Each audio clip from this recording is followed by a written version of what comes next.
everybody. My name is Jenny Huỳnh Lê. I'm a CEO of IBID company. So IBID focuses on promote EB-5 program for the past 10 years.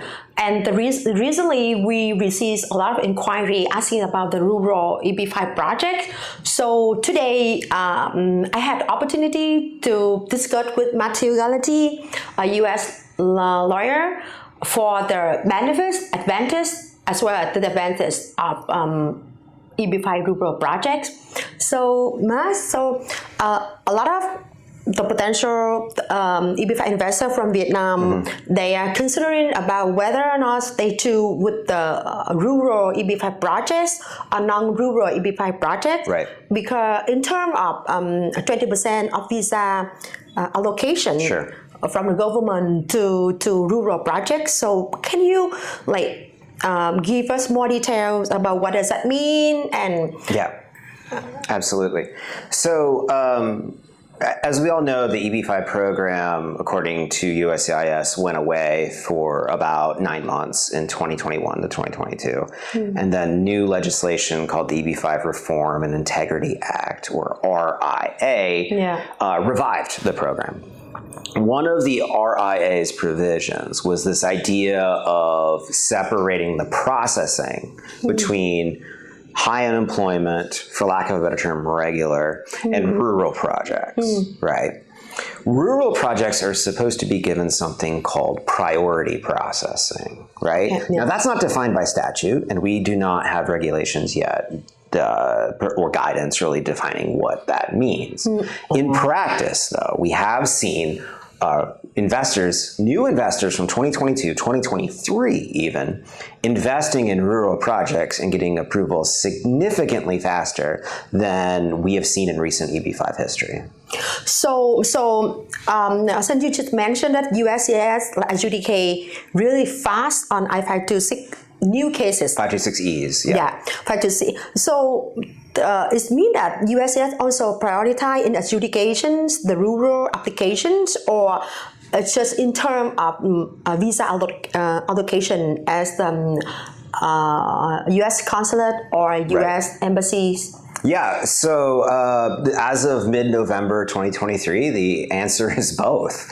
I've seen some of my colleagues' cases get approvals very, very, very quickly, 30 days. 30 days? 30 days. Our record at our firm is 6 months, so we're not that, it's the same project, it's similar strategies, so I don't think that they're necessarily better than us. I understand. It's just that USCIS does seem to be dedicating resources to adjudicating new rural investors, while there are still plenty of cases from the old program pending from 2018 and 2019. Yeah. Right? Yeah. And obviously, after the minimum investment went out, 2021, 2022, those cases are also still pending.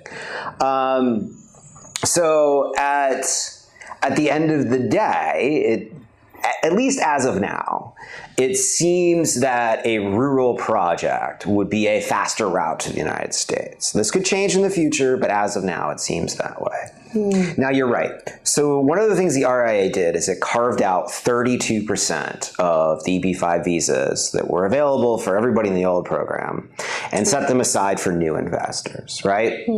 And so 20% go to rural investors, 10% go to high unemployment investors, and 2% go to something called infrastructure investors. I'm not aware of any infrastructure projects on the market right now, but maybe in the future, right? So as far as the rural allocation goes, you're going to have twice as many slots for rural investors than you will for high unemployment investors. Right now, the market in Vietnam is not as large as it used to be, right? And so I don't know if there's a worry about Vietnamese retrogression for the immediate future. However, there could be, and I think that just based on the pure amount of numbers, at least at this time, investing in a rural project would allow for a larger buffer, right? There's more visas to give out in that category than there is high unemployment. That being said, I don't think high employment is necessarily going to retrogress either based on the data that we've received, at least not for the foreseeable future. And so, or until we get new data. So, So, if an investor is worried about retrogression, it seems like rural would be a better one as of now. That could change, though. Yeah, I see. So some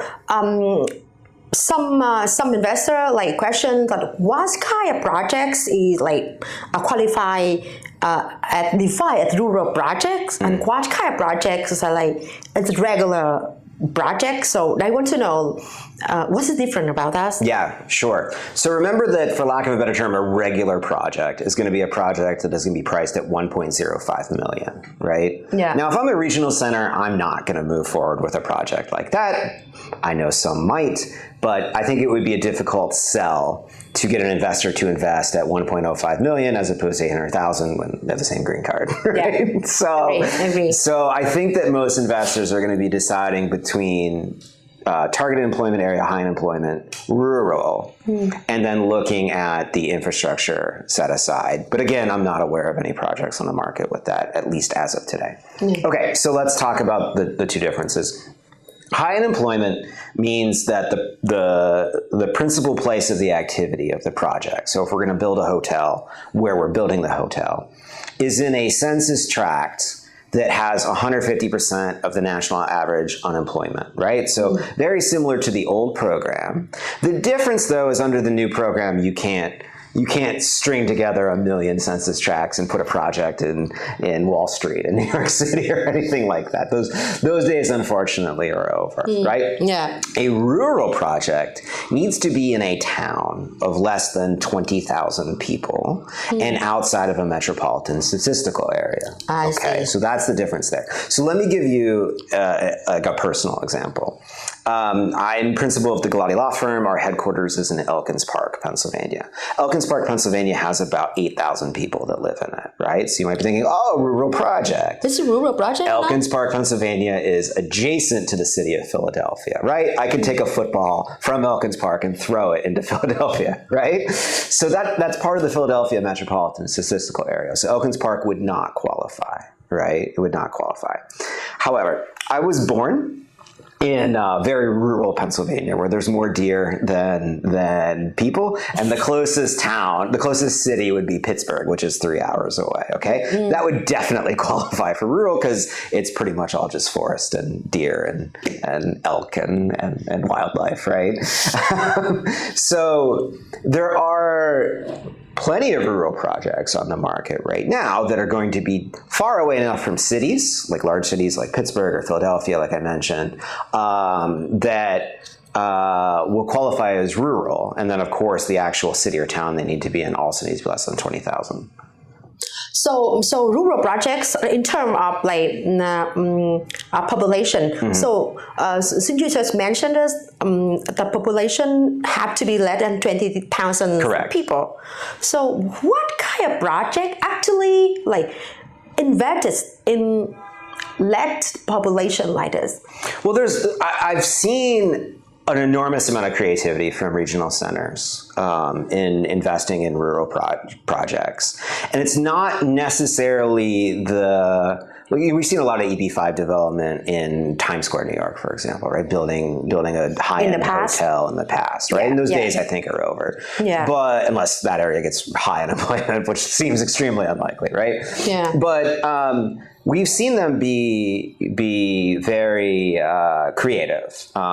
Certainly, you could find a tourist destination in a rural area. I see. And if that area needs a hotel, because there aren't any hotels in the tourist area, you could build a hotel there that might be high-end, might be really glitzy, glammy. We've seen people work on, I don't want to say infrastructure like an infrastructure project, but just general building things to help American infrastructure, right? Things like telecommunications, things like alternative energy out in rural areas, right? We've seen single-family home construction be rural projects, right? So we calculate the population by looking at the decennial census. Our Constitution says that the government every 10 years has to take a census, count every single person, citizen or not, that lives in the country. And so the last one was finished in 2020. So we can use the data from 2020 until 2030 to define what is and what is not rural. Oh, I see. Or maybe factory or some kind of. Oh, factory would work too. Yes, I'm aware of a couple of factory projects. Yeah. Yeah, or maybe like some up in the hill, up in the mountains, snow mountains, they have some kind of resources, something. Absolutely. Ski related. Yeah. Yeah, skiing. Hiking. Yeah, I think so. So national parks. Yeah, I see like a lot of rural projects now have been promoted in Vietnam. Okay. And that project usually sell like very quickly. Like I can imagine, yeah. Yeah, people get attracted to that because they think that they get benefit on that.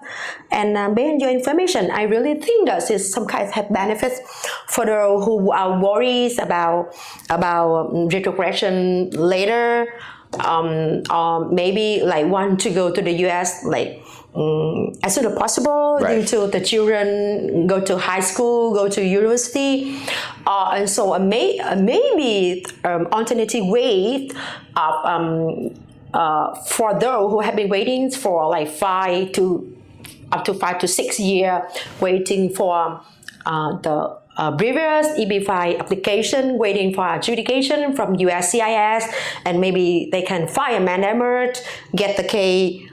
Get the decision and know what to do, and maybe do a new investment to a rural project, kind of like that. We've seen that strategy take place. I think one of the, like, again, we're having this conversation November 2023, November 2024, we might have a very different conversation based on the status of the Vietnamese market.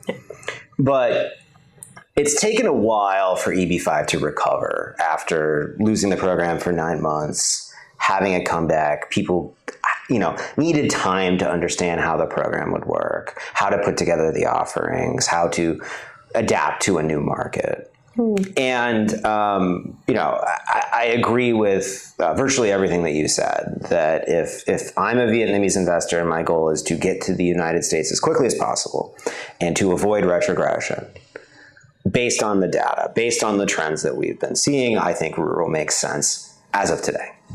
Thank you so much for your information. You're welcome.